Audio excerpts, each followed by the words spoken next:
Is Europe truly being invaded, as some headlines and politicians claim? Or is this a narrative shaped by fear, uncertainty, and political agendas? The word invasion is powerful. It conjures images of chaos and threat, and it's often used to justify tough border policies and emergency measures. But does this language reflect the actual situation on the ground? Or does it distort it? For many Europeans, the arrival of large numbers of migrants can feel overwhelming. There are real concerns about security, jobs, and the ability to maintain a sense of national identity. The fear of losing control over borders, culture, and the future can be deeply unsettling. Yet for others, labeling desperate people as invaders strips them of their humanity. These are individuals and families escaping war, persecution, or grinding poverty, hoping for safety and a chance at a better life. Using the language of invasion can fuel division, making it easier for politicians to rally support by stoking fear. The reality is far more nuanced. While asylum applications remain high, irregular border crossings into the EU have actually dropped to their lowest levels since 2021. The numbers fluctuate, but the idea of a relentless, uncontrollable wave simply isn't supported by the data. Ultimately, the debate is less about sheer numbers and more about how societies perceive change, about questions of integration, belonging, and what it means to be European in a rapidly evolving world. The words we use matter. Calling it an invasion demands a defensive response, while framing it as a migration challenge opens the door to dialogue, empathy, and practical solutions. Our language shapes not only public opinion but also the policies that govern millions of lives. The rhetoric we choose can either build bridges or deepen divides. To truly understand Europe's migration reality, we must look beyond the headlines and political slogans. Only by focusing on facts, listening to real stories, and recognizing the continent's changing identity can we hope to find a path forward that is both just and humane. Who are the people arriving in Europe and why are they coming? Many are fleeing war and instability in Syria, Afghanistan, and Iran, doctors, teachers, and farmers uprooted by conflict. Others come from Africa, escaping poverty, political turmoil, or climate change, risking everything for a chance at a better life. From Asia, migrants from Pakistan and Bangladesh seek economic opportunity, often blurring the line between asylum seeker and economic migrant. These journeys are driven by desperation, hope, and the universal desire for safety and stability. Each migrant's story is unique, shaped by personal and national crises. Ignoring these human stories makes honest debate and effective policy impossible. Migration to Europe takes many forms, with people arriving through both official legal channels and through irregular, often perilous routes. Each year, thousands of individuals and families seek new lives on the continent, driven by hopes for safety, opportunity, or simply a better future. Yet, public debate and media coverage tend to focus overwhelmingly on illegal migration, shaping perceptions and fueling political controversy.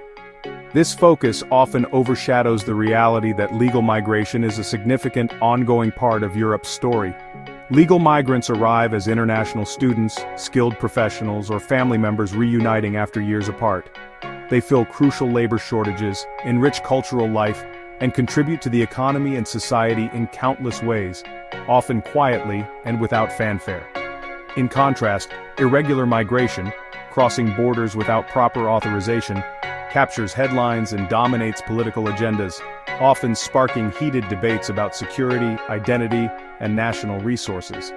Many people risk their lives on dangerous journeys because legal pathways are limited, expensive, or simply out of reach, especially for those fleeing war, persecution, or sudden humanitarian crises.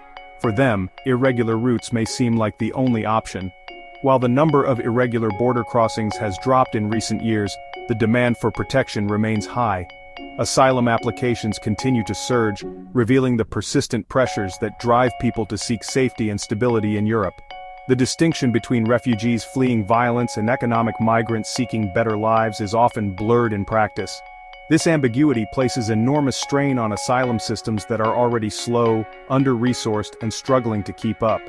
Governments across Europe face a difficult balancing act, encouraging legal migration to meet economic needs, while also trying to deter unauthorized entry. This tension creates cycles of crisis, uncertainty, and legal limbo for many migrants.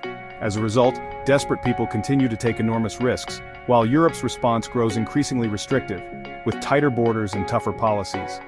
The challenge for Europe is to find a humane, workable balance, one that protects borders, upholds laws, and honors the dignity and hopes of those who seek a new beginning. Migrants reach Europe through a web of perilous routes, each fraught with danger. The central Mediterranean, from Libya to Italy, is the deadliest, with thousands lost at sea. The eastern Mediterranean, from Turkey to Greece, remains a key entry point, followed by the treacherous Balkan land route north. Western routes, from Morocco to Spain or across the Atlantic to the Canary Islands, have surged, overwhelming local resources.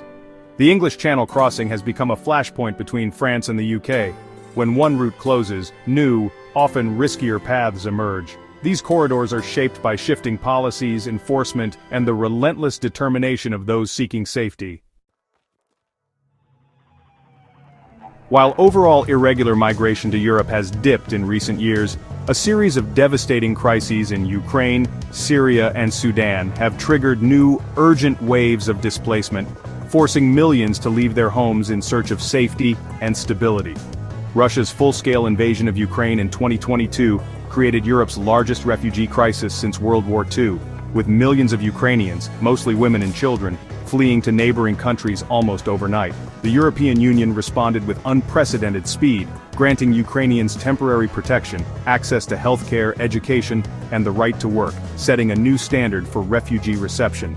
Meanwhile, Syrians, still fleeing a brutal decade-old civil war, face worsening conditions in overcrowded camps and host communities in Turkey, Lebanon, and Jordan, pushing many to risk dangerous journeys toward Europe. In Sudan, a recent outbreak of violent conflict has forced millions more to flee their homes, often with little more than what they can carry, seeking refuge in neighboring countries or attempting the perilous trek north. Many Sudanese and other African refugees travel through unstable regions, crossing deserts and facing exploitation as they head toward the Mediterranean in hopes of reaching Europe. These overlapping surges of people seeking safety are putting immense pressure on Europe's asylum systems, which are already stretched thin.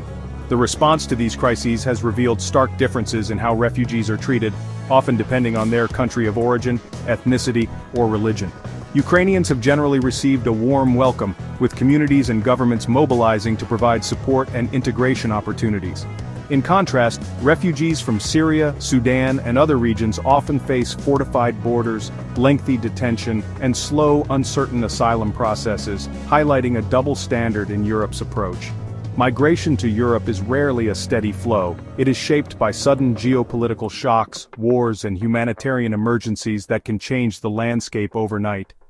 The continent's response to these surges exposes deep questions about fairness, solidarity, and the future of Europe's commitment to protecting those in need. Migration is now a defining force in European politics, fueling the rise of nationalist and far-right parties. Italy, France, Hungary, and even Germany have shifted toward tougher border controls and stricter asylum laws.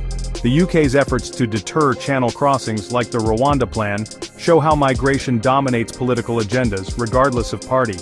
At the EU level, national divisions make unified action difficult, as seen in the collapse of governments and contentious new migration pacts. The latest EU Migration and Asylum Pact is a compromise that pleases few, highlighting the deep rifts migration creates. Migration has become a battleground between national sovereignty and collective responsibility. The political fallout continues to destabilize governments and challenge European unity. Migration has polarized European societies, fueling both fear and compassion. Some fear cultural change, failed integration, and threats to security, concerns amplified by media and political rhetoric. Others mobilize in support, providing aid and advocating for humane policies, arguing that Europe's values demand compassion. Protests and counter-protests fill the streets, reflecting deep divisions within and between communities. In frontline areas like Lesbos, fatigue and pride coexist as locals grapple with the realities of long-term arrivals. The struggle to balance security, identity, and human rights is Europe's central social challenge. Migration exposes and intensifies the continent's deepest divides.